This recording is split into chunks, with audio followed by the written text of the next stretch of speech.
अस्सलाम वालेकुम स्टूडेंट्स, आपको अपने यूट्यूब चैनल मैथमेटिक्स विद इंतज़ार मेहदी में खुशामदीद कहता हूँ। आज की इस वीडियो लेक्चर में हम सीखेंगे अगर हमारे पास क्वाड्रेटिक फंक्शन हो तो उसका ग्राफ कैसे बनाया जा सकता है। स्टूडेंट्स, ये जो इससे पहली वीडियो थी उस वीडियो के अंदर हमने ये सीखा था कि अगर हमारे पास लीनियर फंक्शन हो तो तब उसका ग्राफ कैसे बनाया जा सकता है। इसके अलावा हमने जो ग्राफ बनाने के लिए कुछ कॉन्सेप्ट इंतहाई ज़रूरी होते हैं, उन कॉन्सेप्ट का भी हमने जिक्र किया था, उन कॉन्सेप्ट को भी समझा था, जैसा कि ऑर्डर पेयर हो गया, कार्टेशियन प्लान हो गया, फंक्शन का कॉन्सेप्ट हमने रिवाइज़ किया था। जिन बच्चों ने वो वीडियो नहीं देखी या ऑर्डर पेयर, कार्टेशियन प्लान, ये कॉन्सेप्ट इनको अच्छी तरीके से नहीं आते तो आप वो वीडियो देखें, तो उस वीडियो से आपको इंशाल्लाह ये कॉन्सेप्ट क्लियर होंगे, तब आपको ग्राफ बनाना अच्छी तरीके से आएगा। अब हम बात करते हैं क्वाड्रेटिक फंक्शन होता क्या है। जनरली क्वाड्रेटिक फंक्शन के अंदर क्वाड्रेटिक पॉलिनोमियल इन्वॉल्व होती है। जब भी क्वाड्रेटिक पॉलिनोमियल इन्वॉल्व हो जाए तो ऐसे फंक्शन को हम क्वाड्रेटिक फंक्शन का नाम देते हैं। स्टूडेंट्स, क्वाड्रेटिक पॉलिनोमियल क्या होती है कि ऐसी पॉलिनोमियल जिसकी डिग्री 2 हो तो हम उसको क्वाड्रेटिक पॉलिनोमियल बोलते हैं। तो हम कहेंगे कि a function f of x is said to be a quadratic function if f of x is equal to a x square plus b x plus c. बात क्लियर है? तो इसके अंदर देखें, ये a x square plus b x plus c, ये क्या है हमारे पास? एक क्वाड्रेटिक पॉलिनोमियल है जिसकी डिग्री क्या है जी? 2 है। बात क्लियर है? तो यहाँ पर ए बी सी जो कोफिशिएंट्स हैं, इसके वेरिएबल के जो कोफिशिएंट्स हैं, ये हमारे पास रियल नंबर होते हैं, यानी कांस्टेंट होते हैं। और ये जो ए होता है हमारे पास 0 नहीं होना चाहिए। अगर ये 0 हो जाए तो लीनियर बन जाता है, क्वाड्रेटिक नहीं रहता। आप और करें कि एक्स स्क्वायर वाली टर्म 0 हो जाएगी तो पीछे लीनियर आ जाएगा, ये लीनियर फंक्शन बन जाएगा, क्वाड्रेटिक फंक्शन नहीं रहेगा। तो इसके अंदर ये ए वाली टर्म नॉन 0 होनी चाहिए। आप ए बी सी की वैल्यू चेंज करते जाएँ, आपके पास डिफरेंट क्वाड्रेटिक फंक्शन आते जाएंगे। जैसा कि ये मैंने ए यहाँ पर 1 रखी, बी और सी दोनों 0 रखे, तो f f x is equal to x square बन गया। इसके अंदर आप देखें तीनों मैंने 1 रखे, ए बी सी, तो ये वाला फंक्शन यानी x square plus x plus 1 function बन गया। इसके अंदर देखिए मैंने कि ए 1 रखा और बी और सी 2 रखे, तो हमारे पास x square plus 2x plus 2 ये वाला फंक्शन बन गया। आप तीनों डिफरेंट भी ले सकती हैं, तीनों सेम भी ले सकते हैं, या इन तीनों में से कोई 2 सेम भी ले सकते हैं। तो ये कोई पाबंदी नहीं है आपके लिए, जस्ट आपने ए जो है नॉन 0 लेना है। अब हम बात करते हैं कि जो हमारे पास गिवन फंक्शन है इसका ग्राफ किस तरह के फॉर्म में आएगा। स्टूडेंट्स, इस फंक्शन का जो ग्राफ आता है वो पॉलिनोमियल की सूरत में आता है। किस सूरत में आएगा? पैराबोलिक की सूरत में आएगा। ठीक है, इस फंक्शन का ग्राफ किस सूरत में आता है? पैराबोला की सूरत में आता है। अब आपके जहन में क्वेश्चन आएगा कि पैराबोला होता क्या है। हम पैराबोला को डिस्कस करते हैं। स्टूडेंट्स, पैराबोला क्या होता है? बुनियादी तौर पर जो पैराबोला की शेप होती है वो ये होती है। आप पैराबोला की शेप डिस्कस कर लेते हैं। हम इस तरह की शेप को हम पैराबोला बोलते हैं। ये देखिए, इस तरह की शेप को हम क्या बोलते हैं? पैराबोला बोलते हैं। स्टूडेंट्स, ये जो पॉइंट होता है, ये पैराबोला का ये वाला जो पॉइंट होता है, इस पॉइंट को वर्टिक्स का नाम दिया जाता है। ये पॉइंट वो पॉइंट होता है जो इस पूरे कर्व का सेंटर होता है। ये देखें, एक पूरी कर्व बन गई है, ये देखें, ये पूरी कर्व हो गई है। इस पूरी कर्व का जो सेंटर होगा वो बेसिकली पैराबोला का वर्टिक्स कहलाता है, वर्टिक्स ऑफ पैराबोला। बात क्लियर है? और इस वर्टिक्स से एक लाइन हम वर्टिकल गुजारते हैं, इस लाइन को बोला जाता है एक्सिस ऑफ सिमेट्री। क्या बोला जाता है? Axis of symmetry. Axis of symmetry, what is symmetry? आपके जहन में सवाल आएगा कि सिमेट्री होती क्या है। स्टूडेंट, सिमेट्री बोलते हैं इक्वल पार्ट्स में डिवाइड करने को। सिमेट्री बोलते हैं कोई भी ऐसी लाइन, अगर ये लाइन देखें इसकी सिमेट्री है, यानी इस एक्सिस ऑफ सिमेट्री है, तो यानी ये वाला हिस्सा और ये वाला हिस्सा दोनों इक्वल है। इसने दोनों हिस्सों को इक्वल तकसीम कर दिया। पैराबोला को 2 इक्वल हिस्सों में तकसीम कर दिया। पैराबोला को 2 इक्वल पार्ट्स में डिवाइड कर दिया। इस वजह से इसको एक्सिस ऑफ सिमेट्री बोला जाता है। सिमेट्री यानी 2 इक्वल पार्ट्स में डिवाइड करना। ठीक है, तो जो चीज़ दो इक्वल पार्ट्स में डिवाइड करती है उसको हम एक्सिस बोल देते हैं, सिमेट्री का एक्सिस बोलते हैं, एक्सिस ऑफ सिमेट्री। तो बेसिकली ये ज़्यादातर लाइन होती है हमारी, इसको हम एक्सिस का नाम देते हैं। ऐसी लाइन जो किसी भी शेप को दो इक्वल पार्ट्स में तकसीम कर दे तो उस लाइन को हम बोलते हैं एक्सिस ऑफ सिमेट्री। तो ये एक्सिस ऑफ सिमेट्री होती है पैराबोला की। ये आप याद रखिएगा, ये हमेशा वर्टेक्स से पास करती है, क्योंकि वर्टेक्स ऑलरेडी उस पैराबोला का कर्व का जो कर्व होता है पैराबोला का, ये वाला जो कर्व है, ये देखें ये कर्व इसका सेंटर होता है, तो इससे पास करती है। तो इस लाइन को एक्सिस ऑफ सिमेट्री बोलते हैं। हम कुछ और चीज़ें भी देखते हैं। आप ये देख लें कि ये चीज़ मैंने आपको एक्सप्लेन की है, बिल्कुल सेम थिंग्स, यही चीज़ मैंने यहाँ मेंशन भी कर दी है कि ये हमारे पास एक पैराबोला है, पैराबोला की शेप है, और ये देखें जी इसकी एक्सिस ऑफ सिमेट्री है, और ये इसका वर्टेक्स ऑफ पैराबोला है। और ये जो होता है हमारे पास सिमेट्री, मैंने मेंशन कर दिया है कि टू इक्वल पार्ट्स को डिवाइड करने को बेसिकली सिमेट्री बोला जाता है। ये दो इक्वल पार्ट्स उसके डिवाइड हो गए हैं। अब हमारा क्वेश्चन राइज होता है कि वर्टेक्स किसी भी पैराबोला का कैसे फाइंड करना है। वर्टेक्स फाइंड करने के लिए आपको सबसे पहले एक्स फाइंड करना होगा। एक्स फाइंड करते हैं -p/2a के फार्मूले से। आप ये फार्मूला यूज़ करेंगे तो आपके पास एक्स आ जाएगा। ए बी सी आपको मैं पहले बता चुका हूँ, ये आपने कोफिशिएंट होते हैं एक्स के, एक्स और जो हमारे पास कांस्टेंट होता है, ठीक है, उसको सी बोलते हैं। तो ये कोफिशिएंट होते हैं, इसकी मदद से आपने एक्स फाइंड करना है -b/2 से। ठीक हो गया। जब एक्स आप फाइंड करेंगी वो एक्स आपने y = f(x) जो आपके पास फंक्शन होगा उसके अंदर पुट करना है। ये देखें y = f(x) फंक्शन है, ये वाला एक्स आप इसके अंदर पुट करेंगे यानी -b/2a, तो ये कोई वैल्यू देगा। तो ये जो वैल्यू आएगी ना, बेसिकली ये जो ऑर्डर पेयर बनता है हमारे पास x, y वाला, ये ऑर्डर पेयर होगा हमारे पास वर्टेक्स। ठीक है, ये ऑर्डर पेयर क्या कहलाएगा? पैराबोला का वर्टेक्स। अब हम आगे चलते हैं और इसके बाद हम ये देखेंगे कि फंक्शन का ग्राफ जो है हम कैसे फाइंड कर सकते हैं। हमने फंक्शन का ग्राफ कैसे फाइंड कर सकते हैं स्टूडेंट्स? फंक्शन का ग्राफ बेसिकली दो तरीकों से आ सकता है। कैसे? ये जो मैं पहले बता चुका हूँ कि आना तो उसने पैराबोला की सूरत में है, लेकिन पैराबोला यहाँ पर दो तरीकों से आ सकता है। कैसे? एक तो इस तरीके से आ सकता है कि पैराबोला का कर्व जो है नीचे की तरफ हो, ठीक है, नीचे की तरफ रुख में हो, ये देखें ये इस शेप में, और एक ये है कि ऊपर वाली शेप में हो, इस सूरत में। ये दोनों आ कर सकते हैं। ये आप इसको अगर इग्नोर कर दें, इसको थोड़ा सा इग्नोर करते हैं आप इन दोनों को देखें। ये हमारे पास अगर फंक्शन गिवन है तो अगर इसमें ये जो a है x² का जो कोफिशिएंट है, अगर ये a > 0 हो, = 0 तो हो ही नहीं सकता ना। अगर a > 0 हो तब हमारे पास ये ऊपर वाली साइड पर ओपन होगा पैराबोला। क्या होगा जी? ऊपर वाली साइड पर पैराबोला ओपन होगा और जो नीचे वाला हिस्सा होगा वो क्लोज होगा। लेकिन अगर एक कर्व जो है इसके अंदर फंक्शन के अंदर a जो है <0 हो, ठीक है, ये जो a है x² का जो कोफिशिएंट है अगर <0 हो तो ये इस फॉर्म में पैराबोला होगा। लेकिन ये जो ओपन वाली साइड है अब नीचे की तरफ है, ठीक है, ये मैंने सारा मेंशन कर दिया है, अबव ओपन और बिलो ओपन। बात क्लियर है? तो ये जो पैराबोला ओपन होगा नीचे की साइड से ओपन होगा, ऊपर की साइड से ओपन नहीं होगा। कब? जब हमारे पास a <0 की सूरत में आएगा। = 0 तो हो ही नहीं सकता। तो ये बात आपको क्लियर होनी चाहिए। तो फंक्शन का ग्राफ किस सूरत में आना है? इसका पैराबोला की सूरत में आना है, क्वाड्रेटिक फंक्शन का। और दो तरीकों से आ सकता है कि अगर a हमारे पास > 0 हो तो ऊपर की तरफ से ओपन होगा, अगर a <0 हो तो नीचे की तरफ से ओपन होगा। तो ये बात आपने क्लियर होनी चाहिए। अब हम बात करते हैं कि क्वाड्रेटिक फंक्शन का ग्राफ फाइंड कैसे कर सकते हैं, बना कैसे सकते हैं जी।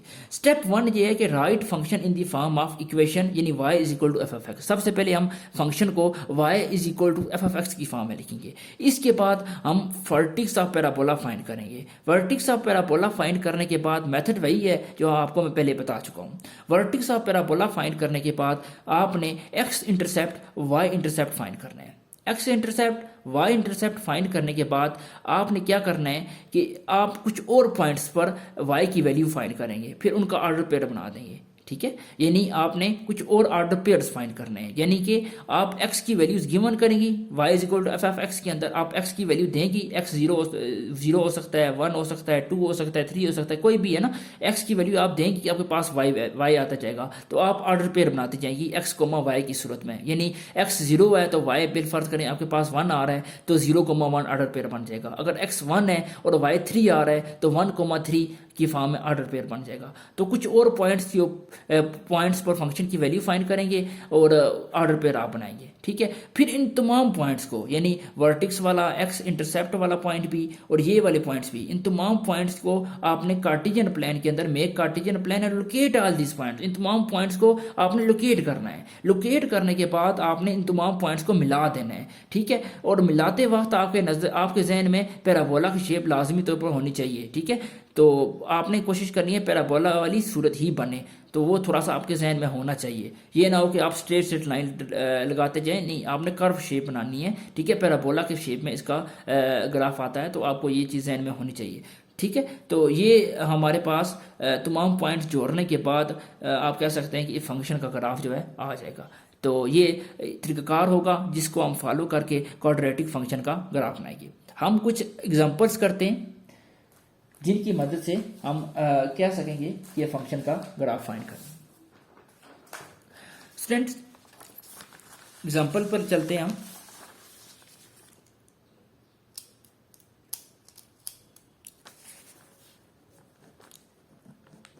एग्जांपल्स, अगर आपके पास, मैं इंतहाई सिंपल एग्जांपल लूंगा, एक्स स्क्वायर -1 की सूरत में आपके पास फंक्शन है एक्स स्क्वायर -1, तब आप उस फंक्शन का ग्राफ कैसे ड्रा कर सकते हैं? जी स्टूडेंट, आप फंक्शन का ग्राफ कैसे ड्रा कर सकते हैं? अब देखें, सबसे पहले स्टेप क्या था, मैं स्टेप वाइज चीज चलूंगा। स्टेप नंबर 1, हमने इक्वेशन की फॉर्म में लिखना है। अगर इक्वेशन की फॉर्म में ऑलरेडी फंक्शन मौजूद हो तो ज़रूरत नहीं है, लेकिन जनरली फंक्शन इस फॉर्म में होता है, तो आप इसको y = f(x) की फॉर्म में लिखेंगे, यानी x² -1।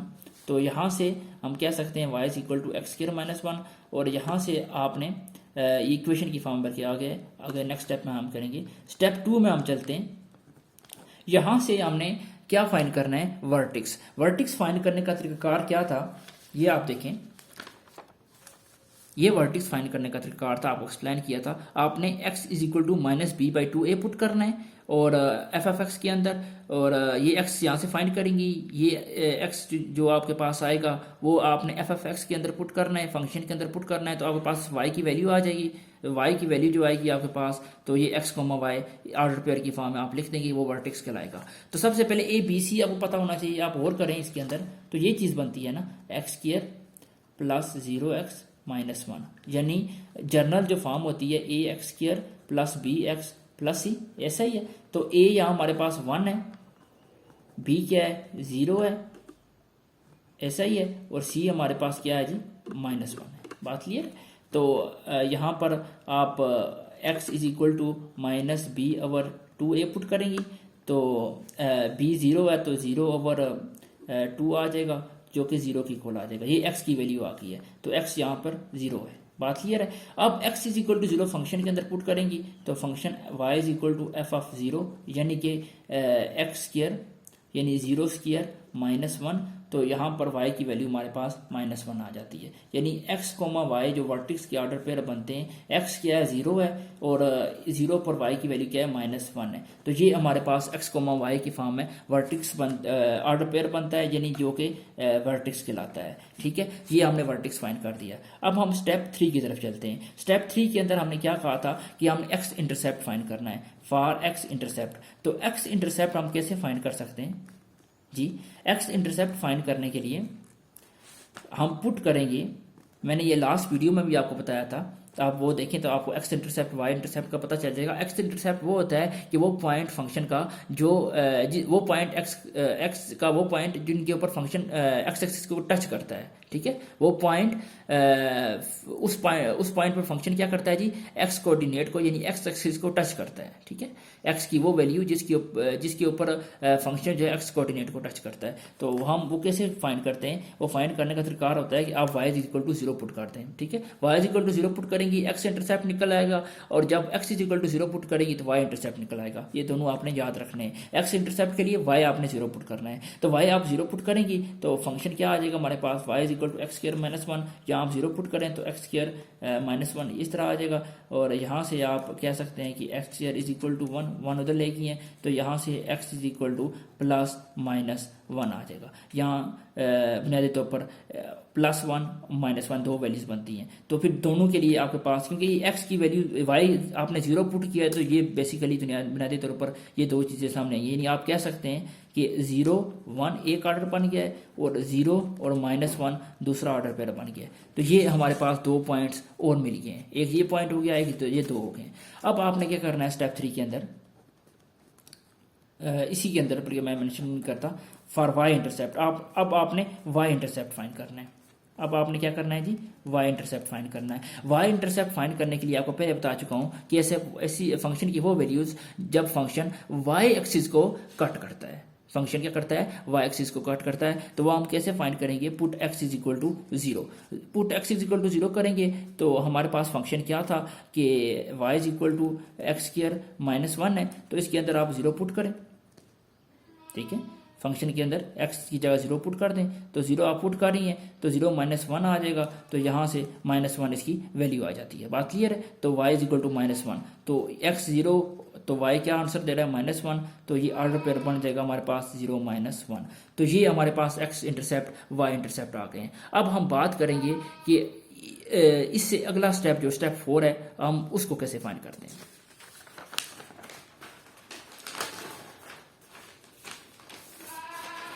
जी स्टूडेंट, अब हम अगले स्टेप की तरफ चलते हैं।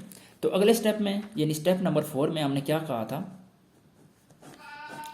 कि हम दोबारा पर देख लेते हैं। स्टेप नंबर 4 में आप देखें कि फाइंड पॉइंट्स, मोर पॉइंट्स, यानी और ऑर्डर पेयर हमने फाइंड करने हैं, यानी एक्स की कुछ वैल्यूज देंगे डिफरेंट वैल्यू, और हमें वाई की वैल्यू मिलेगी। आप बेशक कुछ पॉइंट्स और फाइंड कर लेते हैं, बेशक मैं इसके लिए थोड़ा सा टेबल की मदद ले लेता हूँ। आप इस तरह बना लें टेबल, ये आप टेबल बना लें। देखें ये एक्स है और ये वाई है हमारे पास, ठीक हो गया। और y basically f of x क्या था हमारे पास यहाँ पर, आप गौर करें तो एक्स स्क्वायर -1 था जी, एक्स स्क्वायर -1 ये था। आप देखें आपने कुछ पॉइंट्स जस्ट पुट करने, तो बिलफर्ज करें कि मैं यहाँ पर वो पॉइंट्स पुट करने जो पहले आप पुट ना कर चुके हों, जैसा कि यहाँ आप देखें, यहाँ 0 x is equal to 0 already मौजूद है, और इसी तरीके से 0 मौजूद है। 0 आप पुट नहीं करते, 0 के अलावा आप पुट करें, ठीक है, x 0 के अलावा पुट करें। मैं बिलफर्ज करें 2 पुट कर देता हूँ, मैं 2 पुट करता हूँ, तो हमारे पास y क्या आ जाएगा, 2 का स्क्वायर -1, 4 -1 आ जाएगा, और ये आंसर हमें देगा 3। बात क्लियर है। इसी तरीके से आप अगर दोनों तरफ पॉजिटिव और नेगेटिव दोनों तरफ आप चीज़ चला सकते हैं। अगर आप -2 पुट करें तो उस केस में y आ जाएगा हमारे पास -2 का स्क्वायर -1, तो जो कि हमारे पास आंसर देगा 4 -1, और अगेन ये आंसर देगा 3। बात क्लियर।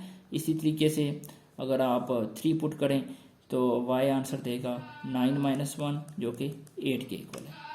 ठीक है, तो ये चीज़ें इसी तरीके से चलती जाएंगी हमारी। तो हम एक पॉइंट्स कुछ पुट कर देते हैं, ये जो हमारे पास ऑर्डर पेयर बने, बेशक आप ऑर्डर पेयर की फॉर्म में यहाँ लिख भी दें। कैसे, ये बन जाएगा हमारे पास 2,3, ठीक है, ये आप ऊपर x, y की फॉर्म में ऑर्डर पेयर की फॉर्म में लिख लें, ये 2,3 बन जाएगा। इसी तरीके से ये -2,3 बन जाएगा। बात क्लियर। इसी तरीके से ये हमारे पास 3,8 बन जाएगा। बात क्लियर। अब आपने क्या करना है, ये देखें 1 2 3, ये 3 पॉइंट्स ये भी हो गए हैं, पीछे भी आपने पॉइंट फाइंड किए हैं। इन तमाम पॉइंट्स को आपने कार्टेशियन प्लान के ऊपर ड्रा करना है। कार्टेशियन प्लान आप बनाते हैं। कार्टेशियन प्लान बनाने के लिए हम मार्कर का सहारा ले लेते हैं।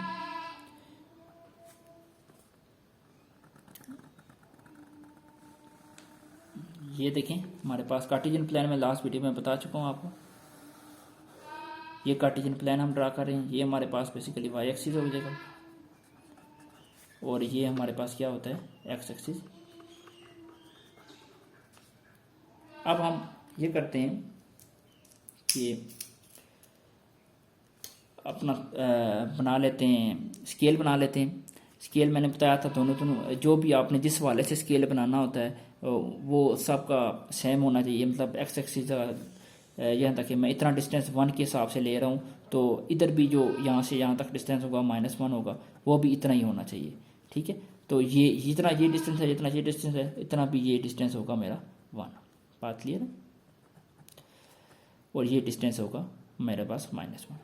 इसी तरीके से ये 2 हो जाएगा और ये भी हमारे पास 2 हो जाएगा, -2 हो जाएगा सॉरी। और ये आप इस तरह इसको 2 कर दें और इसी तरीके से ये -2 हो जाएगा। इसी तरीके से ये हमारे पास 3 हो जाएगा, ये -3 हो जाएगा और ये आपका 3 हो जाएगा, ये इसी तरीके से -3 हो जाएगा।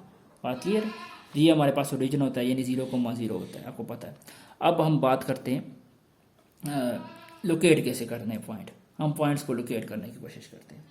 अब आप गौर करें, सबसे पहले पॉइंट्स हम लोकेट करते हैं कौन सा, ये आप देखें, पीछे चलते हैं हम।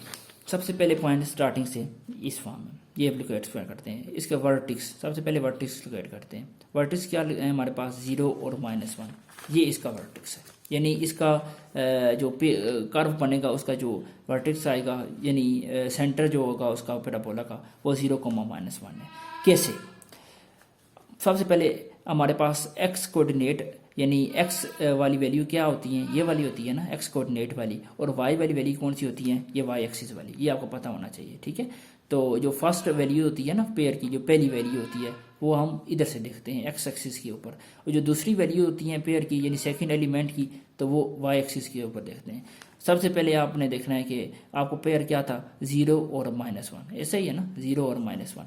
अब देखें 0 की तरह, एक्स 0 की तरह क्या है जी, एक्स 0 की तरह ये एक्स 0, ये है ना एक्स 0, इसके ऊपर एक्स 0 है, तो ये पॉइंट सेंटर वाला पॉइंट, ओरिजिन वाला पॉइंट, यहाँ एक्स भी 0 है, वाई भी 0 है, तो आपने -1 देखना है। अब आप देखें कि वाई -1 की तरह है, ये वाई -1 है, तो ये जो पॉइंट हो जाएगा हमारे पास, ये देखिए, ये पॉइंट हमारे पास क्या आ जाएगा, इसका वर्टेक्स आ जाएगा। यानी ये पॉइंट बुनियादी तौर पर मैं इसको मेंशन भी कर देता हूँ, आप कहते हैं तो ये आ जाएगा पॉइंट 0,-1, यानी एक्स यहाँ 0 है, वाई -1 है, ये एक्स 0 है और वाई -1 है। बात क्लियर है? ये हमने पॉइंट लोकेट कर दिया। अब मज़ीद पॉइंट करते हैं।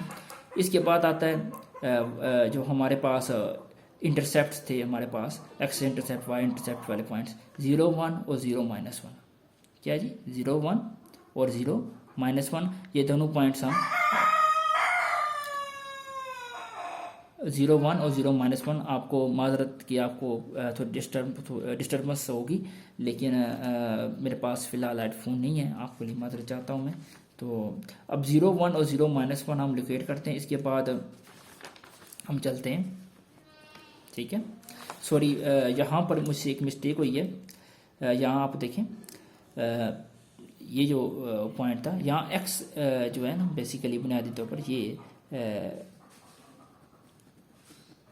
आप इसको चेंज कर लें, ये एक्स की वैल्यू थी, ठीक है, ये एक्स की वैल्यू थी, और ये जो वैल्यू थी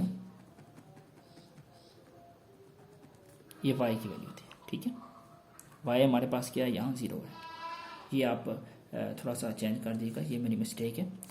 बात क्लियर है? ये 1,0 है और -1,0 है। बात क्लियर? अब हम चलते हैं, अब 1,0 और -1,0 ये दोनों लोकेट करते हैं। 1,0 और -1,0 लोकेट करते हैं। 1,0 क्या आएगा, x1 है, x1 ये है, और y क्या है, 0 है, ये आ जाए। दूसरा -1,0 है, ये आ जाए। ये दोनों आ गए हैं पॉइंट। अब हमने आगे चलना है। आगे कौन से पॉइंट्स थे हमारे पास,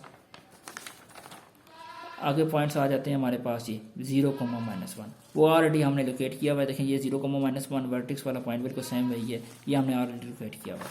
तो ये दो पॉइंट्स हमारे ये थे, यानी ये वो जो पॉइंट्स और ये वाले पॉइंट्स ये दोनों नहीं थे। अब हम आगे मज़ीद चलते हैं, वो क्या है जी 2,3, 2 की तरह है हमारे पास। ये देखें x2 है और y क्या है 3 है, तो ये हमारे पास बनता है। ये देखें बिल्कुल सीधा ऊपर जाना है आपने। ये देखें ये x2 है ना और y क्या है 3 है, तो ये बेसिकली बुनियादी तौर पर इस तरीके से चीज़ बनाई जाती है। ये आप बेसिकली इसके ऊपर ट्रायंगल बना दें इस तरह करके, ये ट्रायंगल रेक्टेंगल बना दें आप। ये देखें ये रेक्टेंगल बन गई है, ये रेक्टेंगल बन गई है। और ये जो वाला पॉइंट होता है ये कोना, ये यहाँ पर लोकेट करते हैं पॉइंट। ये 2 सीधा ऊपर जाना है और बिल्कुल सीधी 3 के सीध में देखना है। वाई एक्सिस के ऊपर जो पॉइंट होगा ना उसके बिल्कुल सीध में, बिल्कुल स्ट्रेट लाइन बननी चाहिए, बिल्कुल सीध में। देखें 2, ये 2x और वाई एक्सिस वाला जो पॉइंट है 3 उसकी बिल्कुल सीध में, देखिए बिल्कुल सीध में जो है ये जो पॉइंट हो जाएगा हमारे पास 2 को। इसी तरीके से जो हमारे पास -2 है वो भी, x क्या है -2 और y क्या है 3, वो भी इसी तरीके से ये लोकेट होगा। ठीक है, बिल्कुल बात क्लियर है आपकी।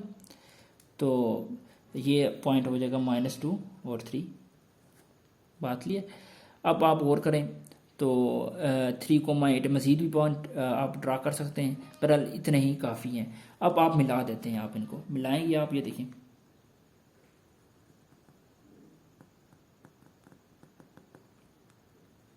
आपने इसको बिल्कुल स्ट्रेट लाइन नहीं बनाना, मैं पहले भी आपको जिक्र कर चुका हूँ। ये स्ट्रेट लाइन ही बनेगी, थोड़ी सी कर्व शेप रहनी चाहिए।